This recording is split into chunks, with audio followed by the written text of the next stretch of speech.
Hello everyone. Before we get to today's book, I want to let you know that my book of short horror stories called The Things That Happen at Night is available at the link in the description for only $3.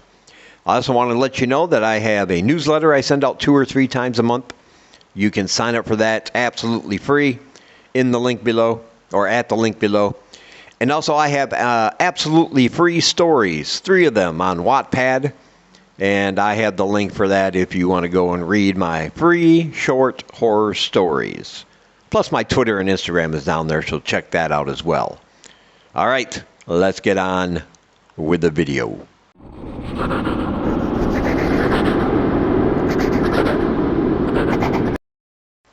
All right, so the book we're going to be talking about today is a great one. No Gods for Drowning by Hailey Piper. If you're not familiar with Hailey Piper, she's the author of Benny Rose Cannibal King, and this is a full-length novel, and it's kind of a dark fantasy / cosmic horror hybrid, I guess you can say. And this book is bleak, and this book is dark, but it's also very, very epic and very, very mesmerizing. That's a word I don't use that often about books, but that's the best word I think I can use for this particular book. It's mesmerizing. It eases you in. It eases you in, wraps its arms around you, and then doesn't let you go until the very end.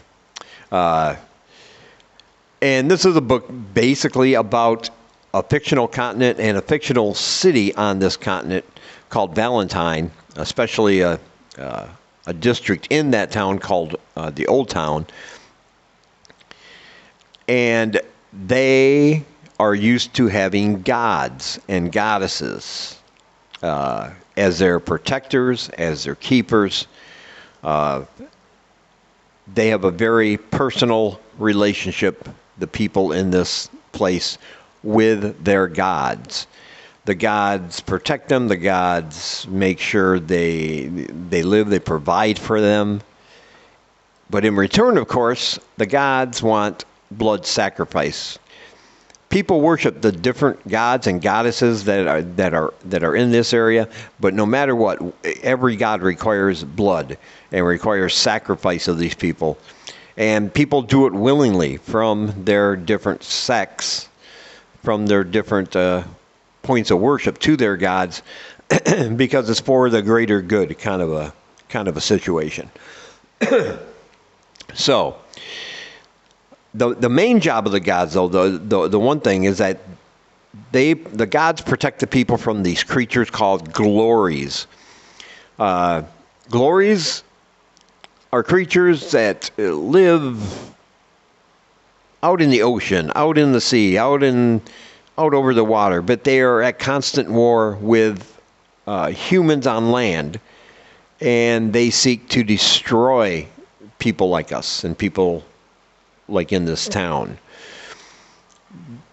There's not a lot we know about them at first, but we find out more as the book progresses, which of course I really like. You add some mystery to it. Give me something to chew on there, and let me stew on it for a while, and then give me the whole meal later on. I like that. But in this particular situation, where we find ourselves at the beginning of the book, the gods have abandoned the people 10 years ago. The gods and goddesses have left. They just left. Nobody knew where they were going. So for 10 years, these people have been on their own without the benefit of having these gods. And they're subjected to floods. They are subjected to always being in constant fear from these glories, because no person on land can stop a glory. Who are going to stop the glories once they realize the gods are gone and find their way to their little part of this world? Over the course of a couple nights, there is a string of very grisly, horrifying murders that take place in this city. And there's no clue as to who's performing it. However, at each of these scenes, there are symbols written in blood. The symbol of a particular goddess. And our main protagonist, Arcadia, now she's not a police officer anymore. She had something happen with the force in her past. But she is the leader of a team that is meant to bring people to safety because of the approaching flood and making sure that these people stay alive. But she is actually the one that discovers the first scene. She recognizes the symbol, and she realizes that somebody is trying to bring back this goddess through a lot of blood sacrifice. Somebody is thinking, if I kill enough people in the name of my goddess, and they look up on this symbol and they see that I've done this for them, they will come back and we will be safe. Now, who it is, at first we don't know. But when we find out, it changes the narrative of the story. It changes the course. I'm not going to give anything away. But you'll be surprised at who it is. There are many, many characters involved here. And each of those characters, even though they live in this kind of like a fantasy world, they're very recognizable to us. They're very down-to-earth human beings. The only difference is they live in this other world, and they happen to know that there are gods and goddesses. It's really the only thing. You have a pawnbroker. You have a couple of, I guess you could call private investigators involved. You have a maid that works at a hotel. You have a police chief whose only answer to any problem is violence and death. And people are more scared of almost as scared of the police as they are of these glories, because it's nothing but violence and violence and violence. Arcadia, our main protagonist, she was a part of that police force. People see her as weak because she never pulled a trigger, even when she was supposed to. Even when she was given the order, she wouldn't do it because she didn't think it was right. So people see that pacifism as a weakness, but we are going to find out that she is very strong. In fact, I love the character of Arcadia.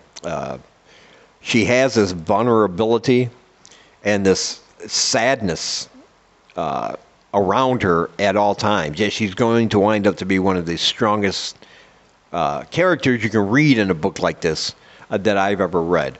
And she's definitely, and I say this with all respect to all the queer and gay writers out there, I love your works, I read them, but in my opinion, the character of Arcadia is probably the best queer character I've ever read in a horror book. Because it's not just the fact that she's queer, it's the fact that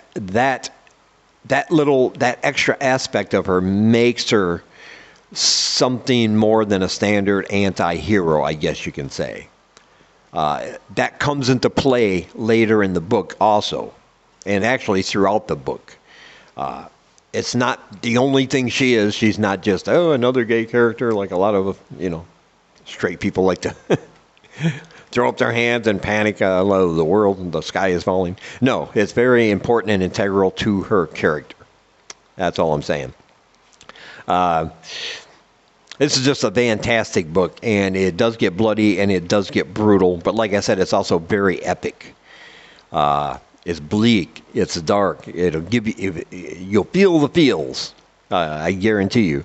But like I said, it mesmerizes you. It wraps you in its arms and takes you along as the story goes. It's very beautifully written, and it's very terrifying at times. And like I said, it is just a massively, massively fantastic book. I cannot recommend it enough. No Gods for Drowning. You can pick up your copy through Amazon at the link in the description if you want. I recommend it. Also down below, I got my book of short horror stories. I have my newsletter link. Oh, and don't forget to sign up for the link to win your free physical copy of the horror book Golem. That's going on until the 31st, and that's free as well. And as always, I want to say thank you for taking some of your time, spending it here with me. I really appreciate you guys watching. Thank you. And until we meet again, keep reading spooky, my friends.